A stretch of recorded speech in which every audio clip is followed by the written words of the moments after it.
Assalamualaikum warahmatullahi wabarakatuh. Berjumpa kembali di My Channel Simulasi CAT Official.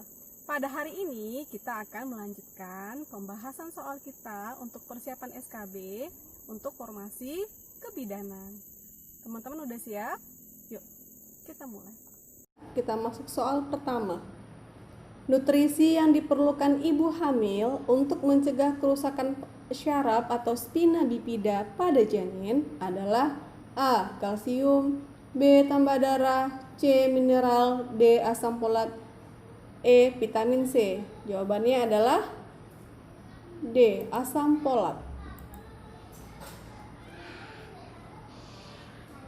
Dimana kita tahu bahwa salah satu fungsi dari asam folat itu adalah mencegah terjadinya spina bifida atau cacat pada tabung saraf. Kita masuk soal selanjutnya.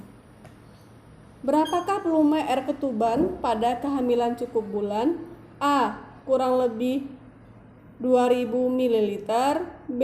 Kurang lebih 500 ml, C. Kurang lebih 400 ml, D. Kurang lebih 1000 ml, E. Kurang lebih 2500 ml.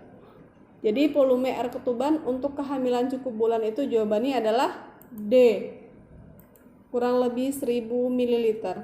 Volume air ketuban bertambah banyak dengan makin tuanya usia kehamilan. Pada usia kehamilan 12 minggu, volumenya kurang lebih 50 ml. Pada usia kehamilan 20 minggu, antara 350 sampai 400 ml. Pada saat kehamilan 36 sampai 38 minggu, kira-kira 1000 ml. Kita lanjut soal selanjutnya. Memasuki kala 3 setelah pemotongan tali pusat sebelum PTT, peregangan tali pusat terkendali, klem didekatkan di depan pulpa dengan jarak 5 sampai 10 cm.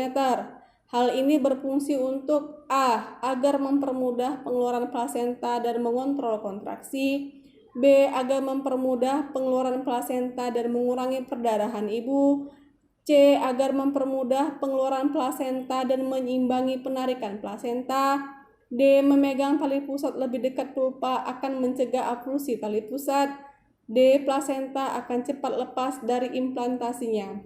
Jadi fungsinya sebelum kita melakukan PTT, mendekatkan klem di depan pulpa dengan jarak 5-10 cm itu adalah D. Memegang tali pusat lebih dekat ke pulpa untuk mencegah terjadinya avulsi tali pusat. Kita lihat pembahasannya. Memindahkan klem 5-10 cm dari pulpa, ini alasannya adalah untuk mencegah terjadinya avulsi tali pusat. Apa itu avulsi tali pusat? Terputusnya tali pusat dari tempat implantasinya. Udah jelas ya? Kita masuk soal selanjutnya. Bayi cukup bulan minggu pertama setelah kelahiran secara biologis akan terjadi penurunan berat badan. Toleransi sebanyak titik-titik dari berat badan lahir. A.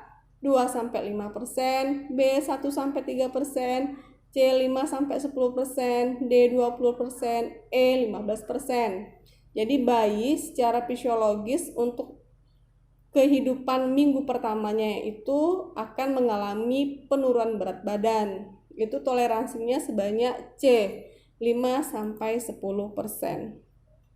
Bayi lahir cukup bulan akan mengalami kehilangan berat badan sekitar 5-7% pada 7 hari pertama.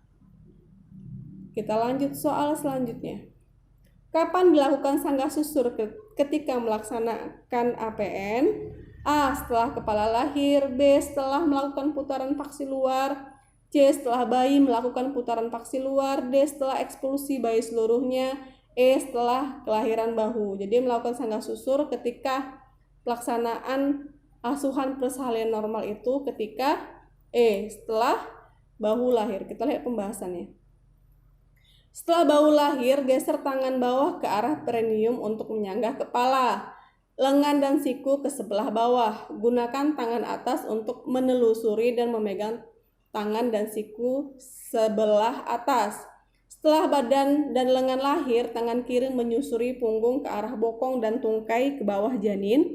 Untuk memegang tungkai bawah, selipkan jari telunjuk tangan kiri di antara kedua lutut janin. Kita lanjut soal selanjutnya.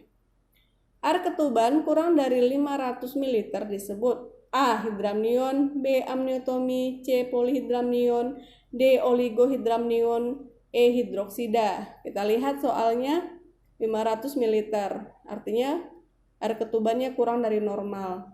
Ini kita kenal dengan istilah D. oligohidramnion. Kita lihat pembahasannya. Oligohidramnion adalah air ketuban kurang dari normal, sehingga kurang baik untuk pertumbuhan janin karena pertumbuhan dapat terganggu oleh perlekatan antara janin dan amnion. Kita lanjut soal selanjutnya. Kapan waktu yang tepat melakukan sadari pada wanita subur? Sadari, periksa payudara sendiri. A. Pada saat hari pertama menstruasi. B. Pada saat hari ketiga menstruasi. C. Pada saat awal bulan. D. Pada saat kapan saja. E. Pada saat hari kelima sampai ke-7 setelah menstruasi. Jadi jawabannya adalah E. Yang paling tepat untuk melakukan pemeriksaan sadari adalah pada hari kelima sampai hari ke-7 setelah menstruasi. Kita lanjut soal selanjutnya. Apakah tujuan utama dari pemeriksaan payudara sendiri? A. Melihat perubahan warna pada payudara. B. Melihat adanya cairan dari payudara. D. Identifikasi adanya benjolan pada payudara. E. Mengidentifikasi adanya kelainan paru. E. Melihat adanya kerutan pada payudara. Jadi tujuan dari sadari itu adalah untuk C. Mengidentifikasi adanya benjolan pada payudara. Udah jelas ya? Kita lanjut soal selanjutnya. Berikut adalah tanda-tanda pelepasan tali pusat, kecuali A. semburan darah dan perubahan bentuk uterus. B. Tali pusat bertambah panjang. C. Perubahan tinggi pundus uteri, uterus naik di dalam abdomen. D. Adanya dorongan mengedan dari ibu. E. Perubahan bentuk uterus, uterus jadi globular. Jawabannya adalah D. Adanya dorongan mengedan ibu. Kita lihat pembahasannya. Tanda-tanda pelepasan plasenta yaitu yang pertama adanya semburan darah, pemanjangan tali pusat, perubahan bentuk uterus, perubahan tinggi pundus. Uterus naik di dalam abdomen. Kita lanjut soal selanjutnya. Ini merupakan soal terakhir pada topik pembahasan ini. Trauma kepala yang terjadi pada bayi baru lahir, udem, berisi serum, kadang bercampur darah, tidak berbatas tegas, melewati tulang tengkorak atau sutura, tidak perlu perawatan khusus, biasanya hilang 2-3 minggu tanpa pengobatan. Hal ini merupakan gejala dari A. Kaput suksadenum, B. sepal hematom, D. perdarahan intrakranial, D. hidrosepalus, E. udem kepala. Jadi jawabannya adalah kaput sukacedanium. Jawabannya adalah A.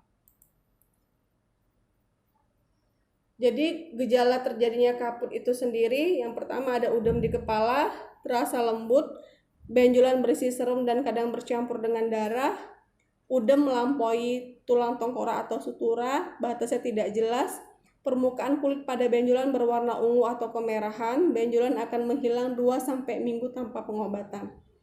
Baiklah, demikianlah pembahasan soal untuk persiapan SKB Formasi Kebidanan. Bagi teman-teman, jangan lupa untuk like dan subscribe biar tidak ketinggalan video selanjutnya. Terima kasih sudah menyaksikan. Selamat beraktivitas kembali. Assalamualaikum warahmatullahi wabarakatuh.